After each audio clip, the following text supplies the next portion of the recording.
Hi. Hi. Do you know what? While I was waiting, I had like 5 minutes, and I just looked at your stories, and I went, "Oh!" In my head, I'm thinking, "Oh my God, she's like totally glam and looking stunning, and the red lippy, and I've just got under a duvet and pulled the hair up like that. I'm this beaten mom, and I haven't got time to get out and glam up." So, you, Honestly, any excuse to put a bra on, I was like, yeah, all over it. yeah, exactly. It's that excuse to We've got a Zoom dinner party on Friday, and I've gone, "Let's do cocktail dress." Oh, that's very exciting. From the waist up, cocktail Yeah, dress. of course. No, I've got joggers on.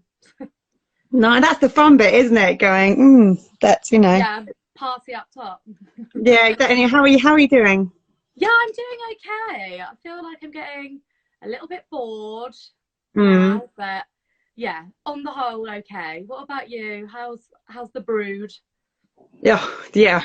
It's like a freaking, it's gone from like slightly tame petting zoo to now it's like free range wild safari park in our Yeah, house. So just, yeah, feral. But it's like, who are you with family, or are you with a special someone? just my boyfriend. Okay, I like the way I go special someone and you go, no, just my No, no, boyfriend. just my boyfriend. Feel like it was special someone for the first 2 or 3 weeks, and now I'm like, yeah, Yeah. It was a the long time. is that if someone says you're quiet, can you turn your sound up at all? Or you Oh, let me see if I don't know how to I do it. I can hear you all right, so you might be That might be better. I've just turned my yeah, volume yeah, up. I can hear you all right. Okay, Um perfect.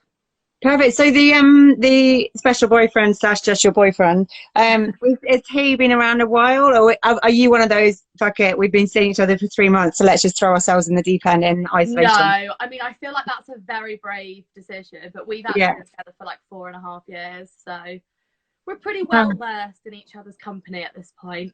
Okay, you're perfect. So you just go to different rooms at the moment and hang out. Exactly that. He plays a lot of PlayStation. Nice. What so basically anyone joining now is basically, well, recent author, and originally and still are just an amazing blogger. And what started as a diary, it's Women on Top, isn't it? It's confusing because the bloggers were Women on Top, and then the books Women Up, Woman, and I know. Women I on Top is know. it. So yeah, which started, so the blog was pretty much a dumping ground, wasn't it? Like a diary dump Exactly. of everything and anything. So why did you just talk us through from like what the start of why you started, yeah, why you started the Yeah. blog in the first place? So it started when I was just 19, and I was living in London, and I was quite lonely, and I just used to do a lot of dating. And I found that most of my life, my social life and at work and everything I was doing kind of revolved around men. And then I was just like, that should never be the case. So I started my blog, and at the time it was called The Man Ban. Mm. And it was like a little vacation from men and dating and sex. And it lasted for about 6 weeks, which is pretty good going for me. And in that 6 weeks, I basically wrote every day what I was doing. I was trying new things, like trying to do new hobbies and try and go out on my own and do more things to make me feel a bit more independent and empowered. And after that, and once I started dating and stuff again, it kind of just turned into like a relationships and dating and sex blog. And yeah, then a couple of years in, we rebranded to Women on Top. And then, yeah, a couple of years after that, the book came along. So was the book a was it an obvious thing, or did you just did someone like come to you and go, right, I'm going to turn it into a book, or did you kind of have in your mind, did you think this is a book, this, yeah? Yeah, I feel like it kind of crossed my mind a couple of times on and off, just because I felt like I had so many stories and so much to say, but I just didn't know how on earth you would write a book, like where I would start, what is the like what I can write down, what's appropriate. So it came and went, the idea, a couple of times, and then I actually started writing it almost 4 years ago. And I went on holiday in Italy, and this like freak by chance, my handbag got stolen with my memory stick in it. So with Oh all of the no. book that I'd done so far, And then I was like, this is a sign I shouldn't be doing it. So I then left it for a couple of years, and I probably only came back to it like 2 years ago. And yeah, once I got back into it, it was like it just wouldn't stop, just like a flow. Brain dump. Because every chapter, yeah, every chapter is like a pep talk. So in it, with all the I mean, you cover everything from rape, slut shaming, online dating, sex workers. Was it did you have a plan, or did you just like dump? I definitely dumped. Like I sort of knew what topics I wanted to cover, so I knew which stories I was going to tell and which direction some of the chapters were going to take. But like I said, I often find that when I start writing, I just can't stop. Yeah. So there was that sitting down, isn't it? That's the tricky bit. Exactly. There's quite a lot of it that was actually taken out because it wasn't relevant, or it didn't really support the main points that I was making. But I feel like I can reuse it for blog posts, or maybe even book number 2. Was that well, I wrote a book, it's shit, but with that there was a lot of editing, and that needs to be taken out, and loads got taken out, and I remember fighting it, going, no, that's a really juicy bit, and like going, it's hard to kind of weigh up. You have bits, because your voice is, it's very 100% you in it.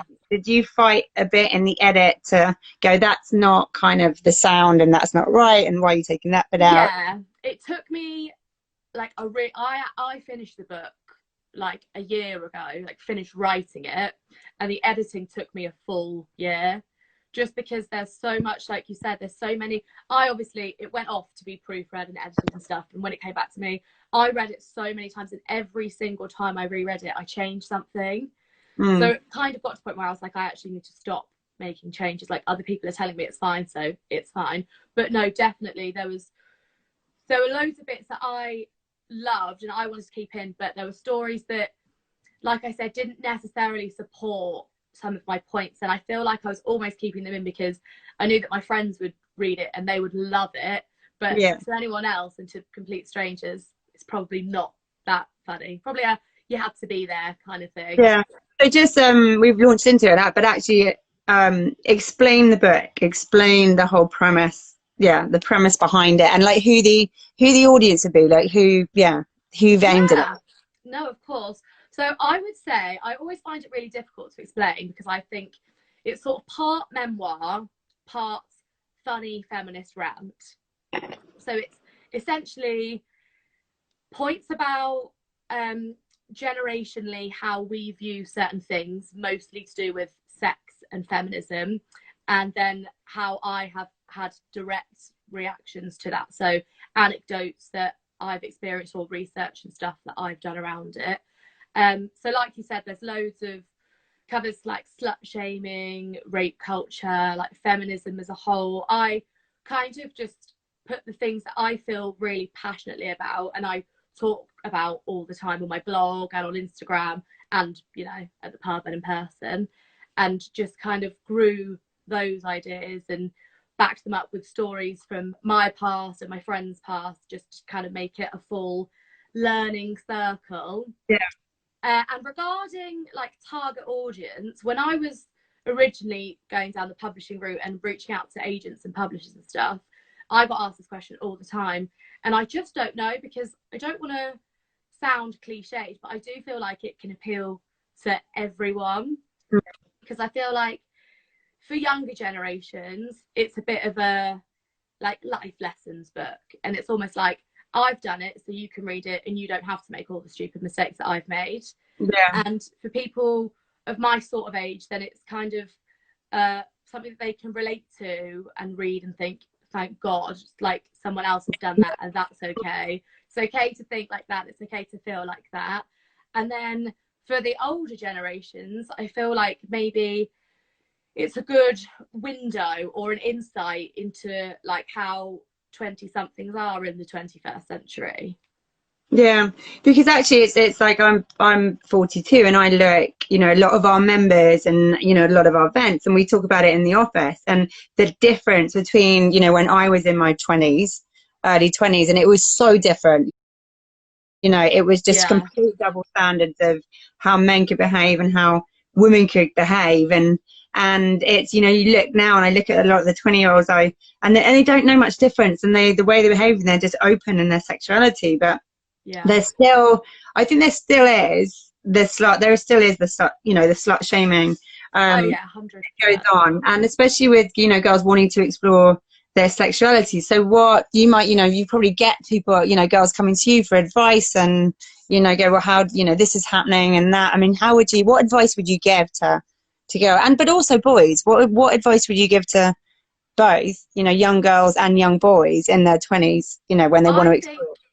I always just say, just do it. I feel like as long as you're not causing yourself or anyone else any physical or mental harm, we should be able to essentially do whatever we want. I mean, within reason. And I think sex is one of those things, like, it's just one of the most natural things that human beings can do, and it's empowering and it's amazing, and it should be something that we are encouraged to enjoy rather than be afraid of. Like, we're scared of shame and scrutiny, and it just shouldn't be the way, because like I said, it's something so empowering to take control of your own sexuality and to make those decisions for yourself and for your own body. I just don't think anybody else should ever have a say. Yeah, and on the you know, there's still a massive sort of that guilt, the guilt in us. They go, you know, we can't think like that, and you know, and I know it's still there. It's still in girls in their 20s. So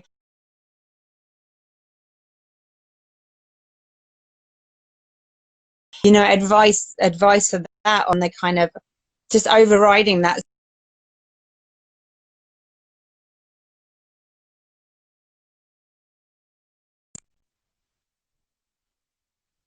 Like positivity and surrounding yourself with people and having the conversations with people around you and just saying, like, this is what I'm feeling, this is what I'm thinking. And hopefully if enough people are surrounded by enough of the right people, then the message is going to start to spread that it's okay to want to have sex and be interested in sex and have questions about sex, because all of those things are so normal, especially for young women and young men and people like going through puberty or growing up and embarking on sexual relationships. Like, there are always going to be those questions, and there just has to be safe spaces for them to turn where they can be answered and discussed. Yeah, and find the right people, because I found that, you know, a lot of old girlfriends were like, you know what I mean, you just sort of, you wanted to talk about sex and discuss things, and it was sort of, you know, the minute you open your mouth, the way they looked at you and stuff. It's that, it's that finding your tribe, really. Yeah, absolutely. That. Have you found that, because obviously 19 was, you know, a young age, actually, but young to go, do you know what, it's all about boys? Because I didn't really realize it till in my 30s that everything I'd done had been all about boys, and you know, that had dictated, and I'd been treated like shit, and you know what I mean, you just sort of want to please kind of thing. And it took me into my 30s, so age 19 to go, right, I'm going to write this and work out what I like. That's, you know, hats off. Once you'd written that in the 6 weeks, was it a bit like therapy? So you came out going, right, I'm not going to be. It definitely gave me, like, because like you said, like, it was a challenge. It wasn't an easy thing for me to do, because I was the same, like, totally boy obsessed. So it was really therapeutic in the way that I knew that people were counting on me to read what, like, my thoughts on it were and stuff, and my growth, if you like, over that sort of 6 weeks. So then I knew, by writing all the things and having all the feedback and people saying that, oh, this is what we think, we're going through the same sort of thing, at the end of that 6 weeks, that I did think about it really differently. But I also think from that point at 19 until now at 25, I've come a really long way. There was still a lot of learning to be done. Yeah, and no matter what you say to people, that's the thing. It's like, I see, you know, girls, and you don't want to be patronizing, and part of me goes, you've got to kind of, you know, you learn it from the mistakes and the being treated like shit. It's just totally learn as you go. That's how you learn it. So actually, you look back and go, I don't regret any of it, or any of the, you know, the treatment I had. It kind of, it gets you to that point where you go, do you know what, I know now. Yeah.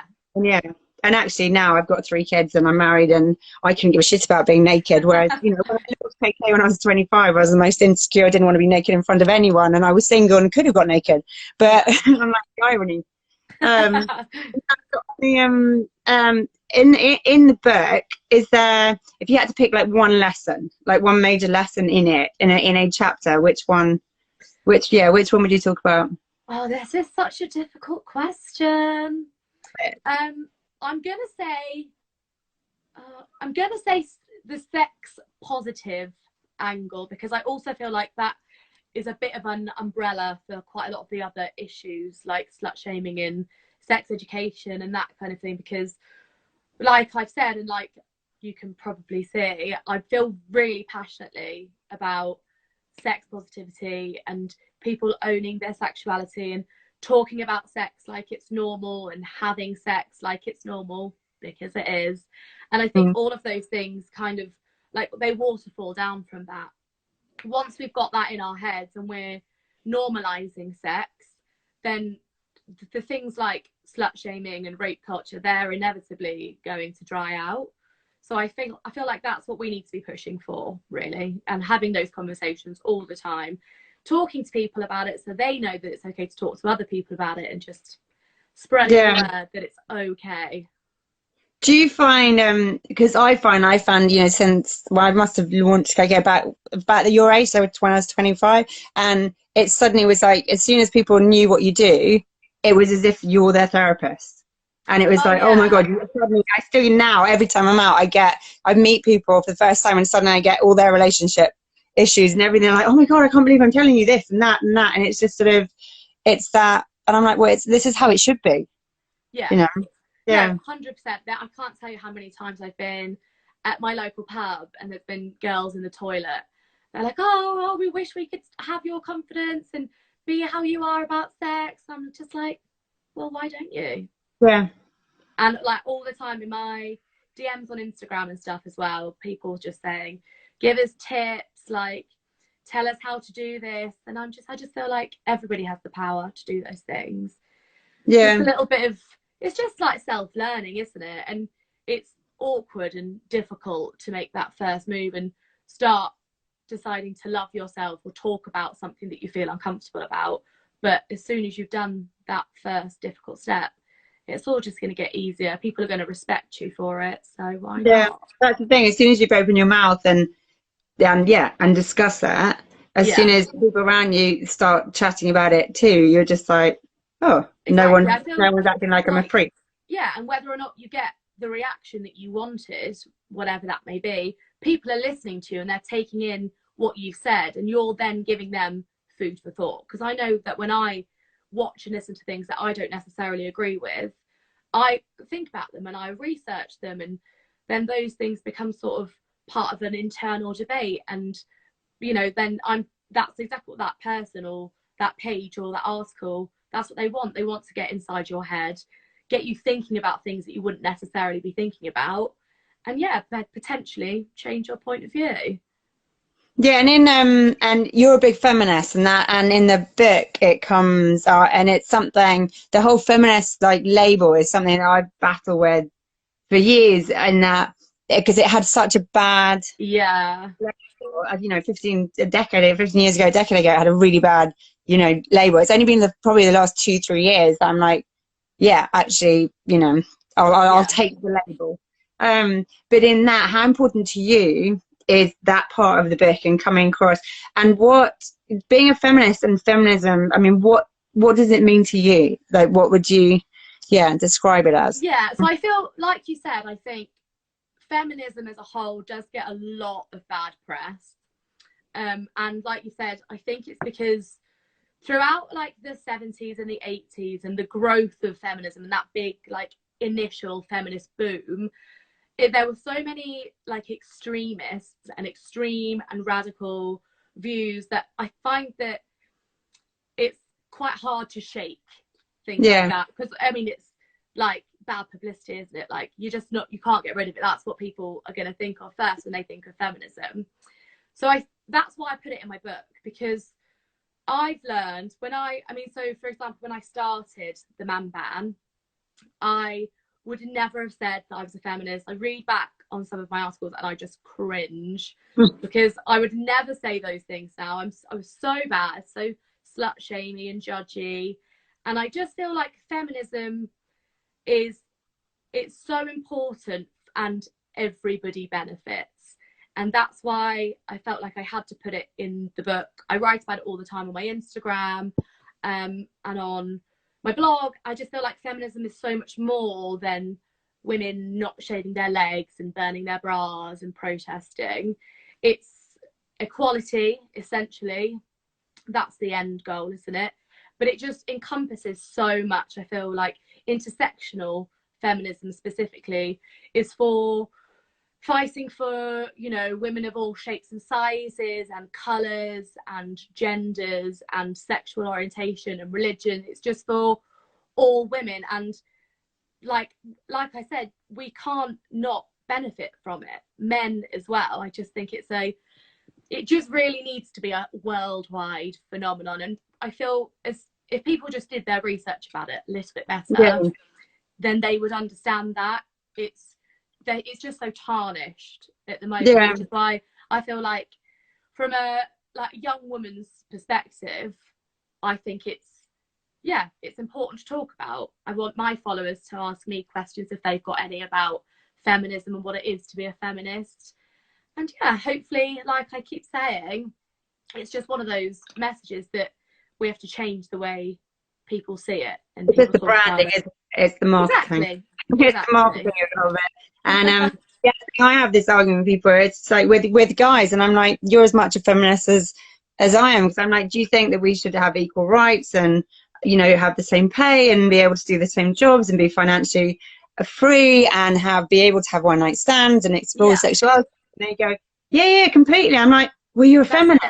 That's all it comes down to. And they're like, well, no, I'm not. Because I'm like, that literally, it's as simple as that. It's, do you think I should be able to choose what I do, where I do it, as long as no one's getting hurt and control what goes on in my pants, then you're a feminist. There's nothing that complicated. So, but what's your view then on it's probably going to be the same as mine. I'm just going to test on the whole, like, promo girls, strippers.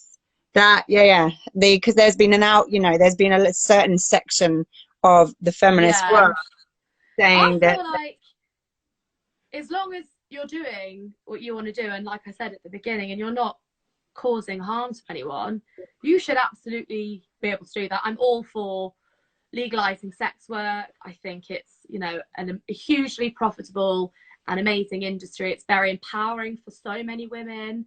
And I think what I don't understand, especially with these kind of things, is that men in particular, I mean, I know everybody does it, but they spend such a lot of their time and their marketing budget sexualizing women. And then when women want to sexualize themselves, everybody has an issue with it. And if you're going to sexualize us, then at least let us make a profit off it. Well, it's that control, isn't it? It's like, well, that's not our decision. Yeah, exactly. But we can do it. We want you to be sexy in our eyes, but you're not allowed to take control of that at all. Because that's the thing, it's a choice. Because my first job it was when I was doing my finals at university, was actually working for McLaren and going, I loved it. It was every 2 weeks. I'd go and do a Formula One every 4 days and just stand there wearing kit. And it was well paid. And I look back at it when they had the whole issue, you know, out about, you know, banned the podium, you know, the girls and the Formula One girls and stuff. I was like, I absolutely loved it. I loved every second of it. And there was never any harassment, and everyone involved, all the men involved, could not have been more respectful and looked after me, because, you know, I was 18, and it was one massive family, and there wasn't any shit. It was only when I then went into a first job working in the city in finance that the harassment started. But that's a respectable job, wearing suits, that is still allowed. So it's like, I was just like, you know, you can't. But what I find is actually a lot of the people that have the issues with it, like the strippers and lap dancing clubs, are other women. When you look at who are the ones protesting or who are the ones behind petitions and things, it's actually, I say that it's a lot of angry, bitter, middle-aged women who just need a good shag, quite frankly. 100%. So anyway, going back to it, which, if you had to go right, two lessons, just say two lessons for people to take away, the things that you learned, and you go, right, these, yeah. Okay, so I think definitely do whatever you want. And again, this is probably a little bit cliched, but I feel like so much of my life fell into place and everything got so much better when I started deciding to like myself and like the way I looked and appreciate myself and thank my body and my brain and just think of myself as something bigger than what I saw in the mirror and stop picking fault with it. So my second advice would be love yourself. It's a long and continuous journey. I don't think you'll ever get, like, I don't think anyone's ever going to get to a point where every single part of their body is their favorite thing in the whole world. Everybody has issues, obviously, but I think, yeah, one day at a time. That's self-compassion, isn't it? Exactly, it is. And it's so much, like I said, it's so much more than looking at yourself in the mirror and going, yeah, shit, I look good. It's recognizing how smart you are and when you're being funny, and it's about your physical ability and stuff as well, being grateful and thankful for how able you are. Like I do patient in the mirror, Yeah.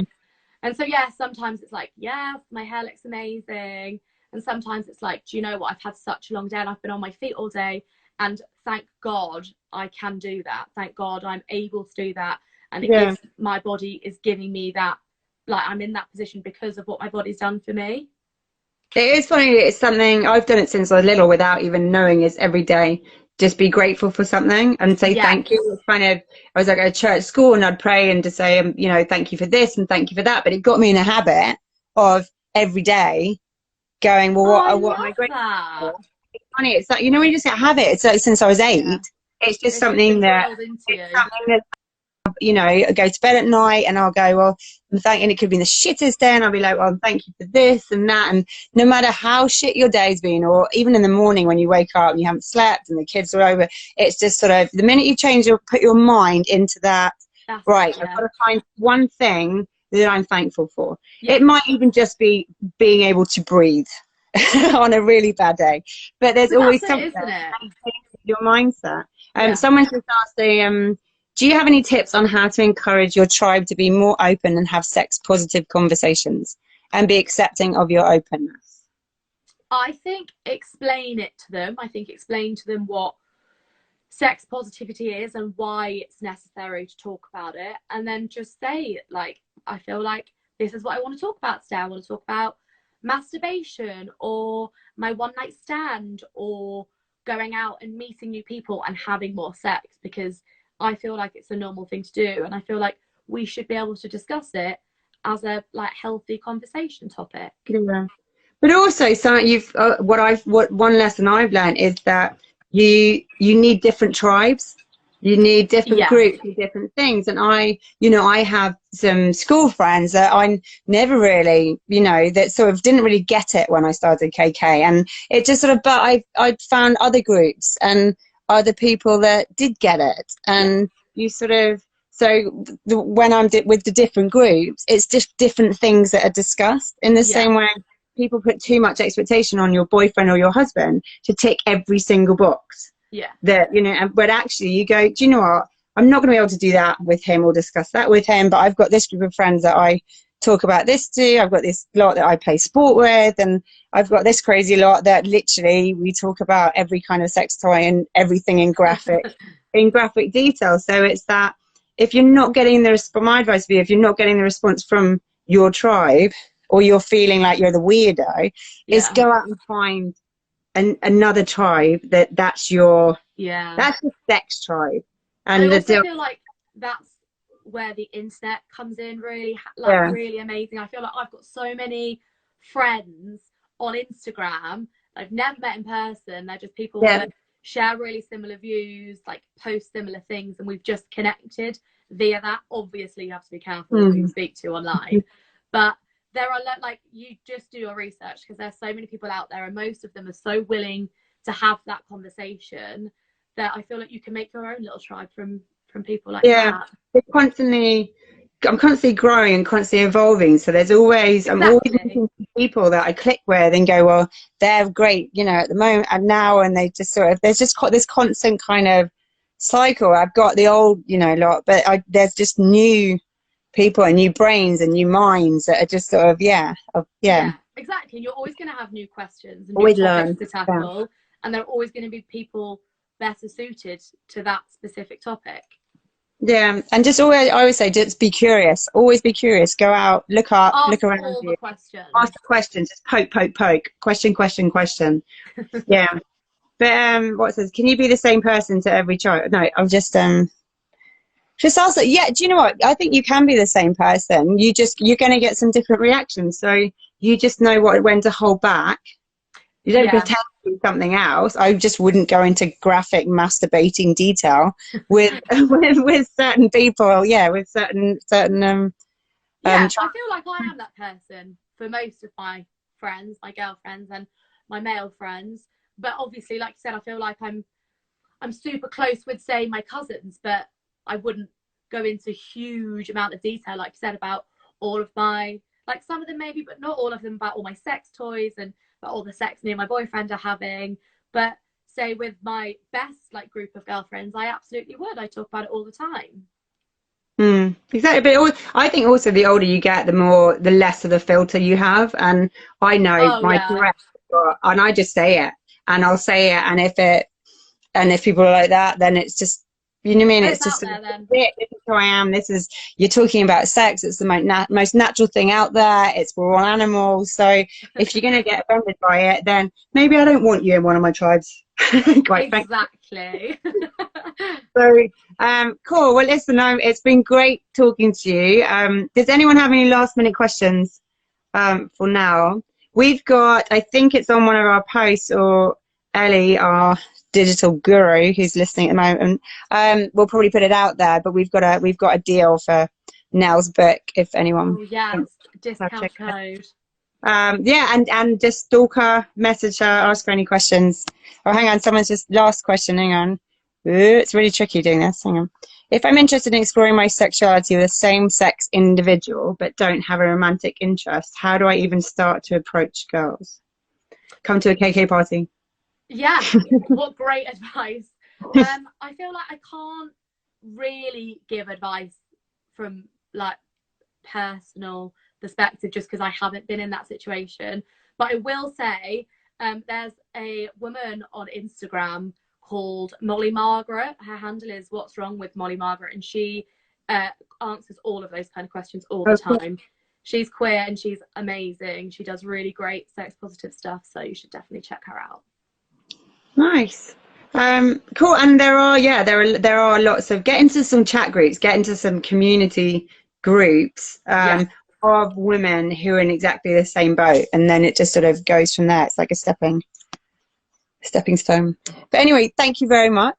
Thank you so much. It's been awesome. And good luck, and keep going with your someone special / boyfriend. Thanks, babe. I'll definitely try and make it to Killing. Oh, do you know what? Yeah, as soon as we can, and that first one's going to be literally disgusting. It's going to be crazy. Cool. All right then. I'll see you then. Awesome. Thank you. Bye. Bye.